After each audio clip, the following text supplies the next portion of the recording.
अल्लाह की पनाह, किसी के ऊपर से गटर का पानी हमारे इधर पूरे के पूरे अंदर आ रहा है यार। गटर का पानी गंदा उधर उसके अंदर भी जा रहा है। क्या ये हकीकत है कि लिहाज इंसान का इतना बड़ा दुश्मन बन जाता है कि लोग आपका नाजायज फायदा उठाने लग जाते हैं, और लिहाज करने वाला शख्स जो है इतना कमजोर बन जाता है कि अच्छे होने में और बेगैरत बनने में कोई फर्क नहीं लगता। लोग कहते हैं तो बेगैरत है, इसको कुछ भी कह दो, इसको तो फर्क ही नहीं पड़ना। चुप रहने से आपको आज तक जिंदगी में क्या मिला? कोई गोल्ड मेडल मिला? क्या खोया, क्या पाया आपने चुप रहने से? क्या एक चुप 100 सुख ये आज भी हकीकत है कि नहीं? आज के व्लॉग में होंगे सिर्फ और सिर्फ सवाल, और ये वो सवाल है अगर लाइफ में कभी आपने अपने आप से किए होते तो यकीनन आपकी ज़िंदगी आज बहुत मुख्तलिफ होती। और ये वो सवाल हैं जो मैंने गांव की लड़की अपनी दोस्त बानो से सीखी है, और ज़िंदगी के बारे में उससे मैंने चीज़ें सीखी है। मुझे लगा था गांव की लड़की है तो उसको कुछ पता नहीं होगा, लेकिन मैंने ज़िंदगी का सबक उससे सीखा है। यार ये क्या हो रहा है? इतनी दुआ मांगी थी बारिश हो जाए, बारिश हो जाए। ये कहाँ से बारिश हो रही है यार? ये तो लाइट भी चली गई। अब क्या होगा यार? मतलब स्मेल वाला पानी आ रहा है। ये क्या हो गया यार? ओए होए, अब क्या होगा यार? अल्लाह की पनाह। यार एक तो ना हर कोई बिरयानी और पता नहीं कैसी कैसी चीज़ों की रेसिपी बताता है, दाल की रेसिपी कोई नहीं बताता। कभी मेरी पानी वाली दाल बनती है, कभी बिल्कुल सूखी दाल बनती है, लेकिन जो ये झाग आ रही है ना, ये कोई नहीं बताता यार किसी भी रेसिपी में। मैंने इतनी रेसिपीज इसको फॉलो की हैं, कोई नहीं बताता क्या इस झाग को निकालना है, क्या करना है। बस हर कोई कहता है धनिया पाउडर डालो, पुदीना डालो, लहसुन डालो, फिर उबाला दो, बस ये करो। मैं तो इसका सारा ये निकाल के ना जो भी इसके ऊपर झाग आ रही है यहाँ पर रख रही हूँ। हुमा कहती है कि यार इसकी झाग नहीं निकालती, ये सारी प्रोटीन होती है दाल की, जबकि बानो कह रही है ये सारा गंद और फर्टिलाइजर और वो सारे केमिकल्स होते हैं जो दाल को लगाए होते हैं, इसलिए निकालना इनका ज़रूरी होता है। बहरहाल ये जो है दाल मेरी बन रही है। अब यार दुआ मांगे मेरी दाल गल जाए किसी तरीके से। गल जाएगी भाई। जैसे कि आपको पता है कि मेरी दोस्त बानो जो गांव में रहती है, गांव से आई हुई, और आजकल हम उसकी खिदमत कर रहे हैं, क्योंकि जब हम गांव जाएंगे तो हमें कुछ पता नहीं होगा तो वो हमें गाइड करेगी। तो सबसे प्यारी खूबसूरत चीज़ ये है कि आज मैंने उससे वो चीज़ें सीखी हैं 2 दिन के अंदर जो मुझे लगता है कि मुझे उसने 80 साल का बना दिया है। और सबसे अच्छी चीज़ ये है कि आप सबसे सीखो। ऐसा नहीं है कि सिर्फ आप उनसे सीखो जो दफ्तर जाते हैं, पढ़े लिखे लोग हैं, मास्टर्स किया हुआ है। बानो ने कुछ भी नहीं किया हुआ, 4 जमातें पढ़ी, 8वीं पढ़ी हुई है वो, लेकिन मतलब वो कहते हैं ना मिसाल में 4 जमातें पढ़ी हुई हैं, उसने 8 जमातें पढ़ी हुई हैं, मगर बातें उसकी ऐसी होती हैं कि पूरी ज़िंदगी का निचोड़ उसकी बातों में होता है। और मेरे ख्याल से डिग्री से ज़्यादा इम्पॉर्टेंट चीज़ ये होती है कि आपने लाइफ में एक्सपोजर आपने कितना हासिल किया हुआ, कितना आपका तजर्बा है। क्योंकि पुराने ज़माने में हम नानियाँ दादियों को देख लें, उनको कितना इनको चीज़ों का उनका एक्सपीरियंस होता था, उनका एक्सपोजर घर के अंदर इतनी चीज़ों पे होता था कि वो आपको सब चीज़ें बता सकती थी, गाइड कर सकती थी। इसी वजह से जो है ना एक्सपोजर बहुत इंपॉर्टेंट चीज़ होती है। और बानो का ये है कि गाँव में एक्सपोजर इस तरह से है कि चाहे उसने स्कूल नहीं ज़्यादा पढ़ा हुआ, उसने कॉलेज और यूनिवर्सिटी भी नहीं गई हुई, लेकिन उसका एक्सपोजर ऐसा है कि आप उससे बहुत कुछ सीख सकते हो। क्योंकि अगर आप आजकल के दौर में चुप रहोगे तो एक चुप 100 सुख वाली बात नहीं होगी, आप नाकाम रहोगे। पुराने ज़माने के हिसाब से एक चुप 100 सुख बनता था, लेकिन आजकल के हिसाब से ये हकीकत है कि नहीं, मुझे इसका अभी तक इल्म है ही नहीं। एक सवाल ये है कि भाई जनरेशनल कर्स किसे कहते हैं, ये किस चीज़ का नाम है? अगर किसी को इल्म है इस चीज़ के बारे में तो वो बहुत सारी चीज़ों को जो है ना ज़िंदगी में बेहतर बना सकते हैं अपनी लाइफ में, और ये इतनी इम्पोर्टेंट चीज़ है। हाँ, बहरहाल जनरेशनल कर्स जो है ना कुछ लोग तोड़ सकते हैं। जैसे कि आज मैं एक फ़नी मीम देख रही थी, वीडियो देख रही थी जनरेशनल कर्स का, कि एक छोटी सी बच्ची आके कहती है मामा इस प्लेट को कहाँ रखूँ, तो माँ बड़ा कंट्रोल करती है, और माँ ज़रा यंग सी लड़की बनी हुई है जैसे कि 20-21 साल की, तो वो सोचती है कि उसने तो बचपन में सुना है मेरे सर पे रख दो। तो वो कहती नहीं नहीं नहीं, मैंने ये जनरेशनल कर्स तोड़ना है, क्योंकि नानियों दादियों से और परनानी से और परदादी से एक ही चीज़ सुनी है, मेरे सर पे रख दो। तो वो बड़ा कंट्रोल करती है लेकिन कर नहीं पाती। तो इस तरह की पुरानी रिवायतें जो अच्छी नहीं होती उसको तोड़ने को कहते हैं जनरेशनल कर्स। अगर आपकी बात की जाए तो आप कितने ऑनेस्ट, ईमानदार और सच्चे दोस्त हो, और आप अपने सर्कल में कितने अच्छे दोस्त कहलाए जाते हो, ये बड़ी इंपॉर्टेंट चीज़ है। लेकिन मुझे इस चीज़ की समझ नहीं आती, सर्कल में अक्सर आपके दोस्त हों भी ना तो कुछ दोस्त ऐसे होते हैं जो है ना सच्ची नीयत के नहीं होते आपके साथ ना, तो वो आपको अच्छा भी कह सकते हैं, बुरा भी कह सकते हैं। तो इस चीज़ में मैं थोड़ा बिलीव नहीं करती हूँ, क्योंकि जो अच्छे लोग हैं वो आपको अच्छा कहेंगे, तेरा मुंह पे भी अच्छे होंगे, पीठ पीछे भी अच्छे ही रहेंगे, लेकिन जो बुरे लोग हैं ना बस वो फिर आपको हर हाल में बुरा कहते हैं, आप कितने भी अच्छे हो। तो इसलिए ये कोई मैट्रिक या कोई मेजरमेंट नहीं है किसी के अच्छे या बुरे होने का।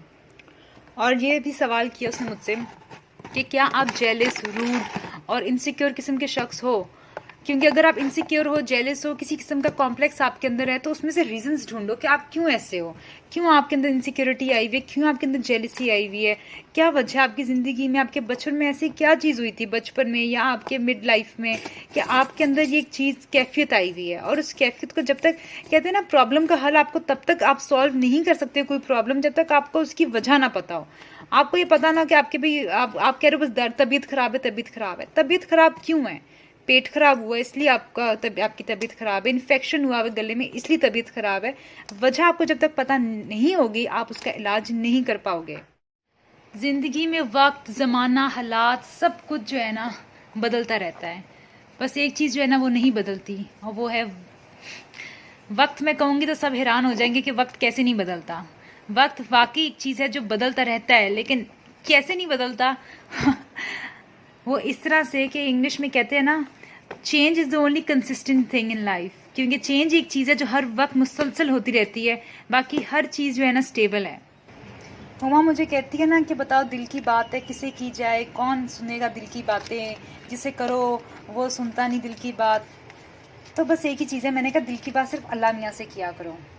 बहुत से लोग हैं जो आपको जज नहीं करेंगे, लेकिन फिर भी आपको हर बात जो है ना अल्लाह से ही करनी चाहिए, और इसके पीछे वजह क्या है वो सभी को पता होनी चाहिए।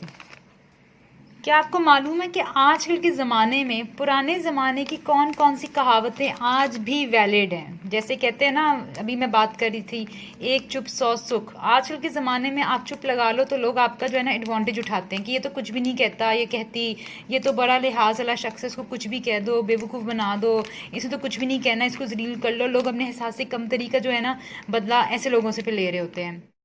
मगर एक चीज़ है, वो कहते हैं पैसे देख के नहीं, क्या कहते हैं, चादर देख के पैर फैलाओ, वो हकीकत है। आजकल के ज़माने में भी कफ़ायत शारी बहुत ज़रूरी है। अक्सर जब मैं या हुमा कफ़ायत शारी करें, हुमा तो इतनी कफ़ायत शारी नहीं करती, लेकिन जैसिका जो है ना बहुत बातें बनाती है कि ये कि तो ज़िंदगी है, जितना खर्च करना है करो इसमें पैसे, और ये करो वो करो। मैंने कहा यार ये तो एक अंग्रेज़ है, इसके तो कॉन्सेप्ट्स भी क्लियर नहीं है, इसको मैं क्या कहूँ।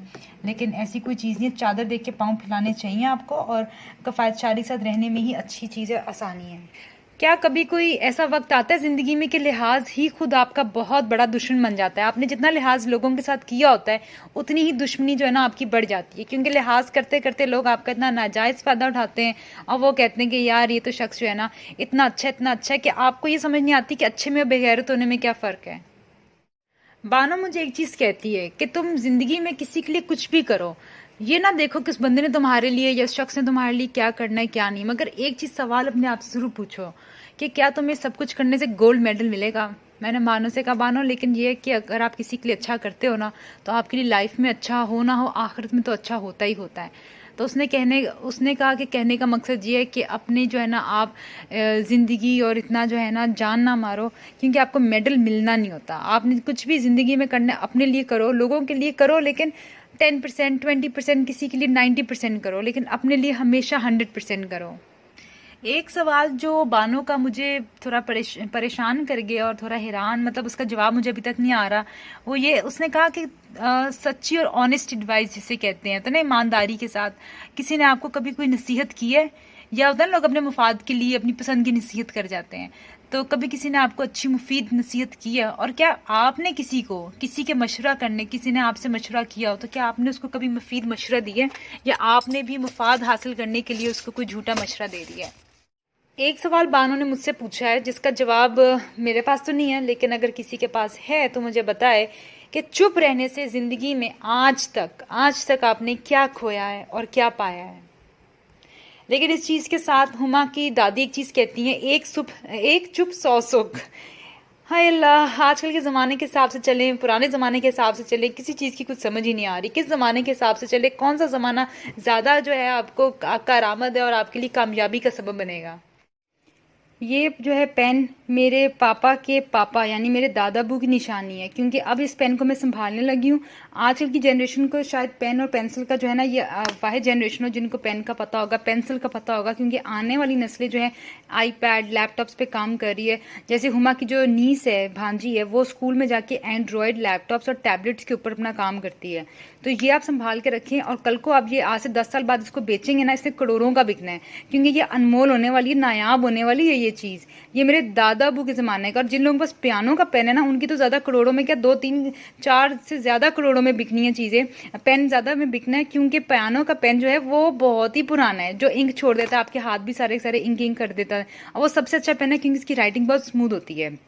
और पियानो का पेन वो है जो मेरे पापा हमेशा सौदे लिखते थे जिसे। तो ये पेन जो है ना, आने वाली वक्तों में नायाब हो जाए, लोगों ने कहना ये क्या चीज़ है। पहले स्टाइलस आया था जो पीडीएफ फोन्स पे होता था, अब आहिस्ता आहिस्ता उंगलियों से लोग लिखेंगे। मेरी सबसे ज़्यादा पसंदीदा दाल मूंग की दाल है, ये वाली दाल, पीली दाल, क्योंकि ये ज़्यादा जो है ऐसी नहीं होती जो बहुत ही दिल पे जाके बैठ जाए। क्योंकि चने की दाल जो होती है उसके साथ हमेशा स्पेशल स्पाइसेस चाहिए होते हैं। मसूर की दाल भी मुझे बहुत पसंद है क्योंकि वो काले मसूर की दाल ज़रा तासीर में ठंडी होती है और उसके साथ आप रायता बना सकते हो। इस दाल के साथ रायते से ज़्यादा जो है ना बस प्याज का दिल करता है। लेकिन प्याज का प्रॉब्लम ये है कि बाद में जो है ना प्याज लगा देते हैं। आपको इतनी प्यास लगती है प्याज खाने के बाद और खीरा खाने के बाद जो है आपकी प्याज बुझ जाती है और वो आप काले मसूर के साथ खाते हो। लेकिन पीली दाल के साथ सब लोग प्याज खाना पसंद करते हैं। और हुमा को जो दाल पसंद है वो अरहर की दाल है, जो बहुत सारे लोगों को पसंद नहीं। और खीरा खाने के बाद जो है आपकी प्याज बुझ जाती है और वो आप काले मसूर के साथ खाते हो। लेकिन पीली दाल के साथ सब लोग प्याज खाना पसंद करते हैं।